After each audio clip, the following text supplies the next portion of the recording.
kata korupsi. Korupsi gak cuma hal tentang uang negara yang hilang, tapi korupsi juga tentang berbagai modus licik yang terjadi di sekitar kita. Yuk kita bahas satu persatu. Korupsi adalah penyalahgunaan kekuasaan untuk kepentingan pribadi maupun kelompok. Modusnya sangat beragam, sehingga hal tersebut sulit untuk dideteksi. Modus pertama, rangkap anggaran. Pelaku menaikkan harga barang atau proyek dari harga sebenarnya.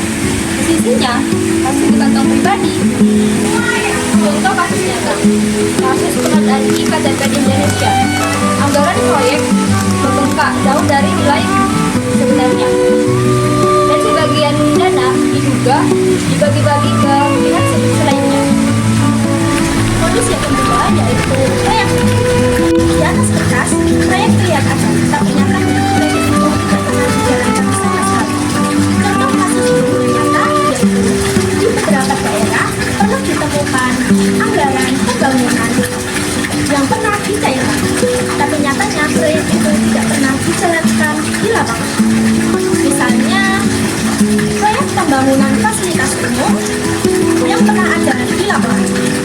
Yang ketiga ini ada suap. Suap biasanya terjadi untuk melancarkan sebuah urusan seperti perizinan atau memenangkan tender.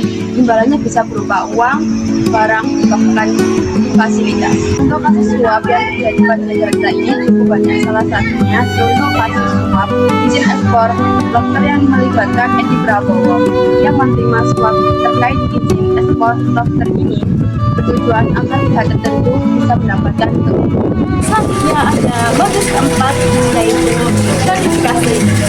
Setelah terlihat seperti hadiah biasa, tapi sebenarnya mempunyai tujuan untuk memengaruhi pejabat. Contoh kasus nyatanya seperti kasus gratifikasi yang melibatkan Rafael Alun Trisambodo yang memiliki fasilitas dan hadiah yang tidak sesuai dengan jabatannya sebagai pejabat. Modus kelima, penyalahgunaan wewenang. Jabatan digunakan untuk kepentingan pribadi, bukan untuk melayani masyarakat. Contoh kasus nyatanya seperti Juliari Batubara. Ia pejabat. Ia menyalahgunakan jabatannya untuk mengambil keuntungan bantuan dana masyarakat.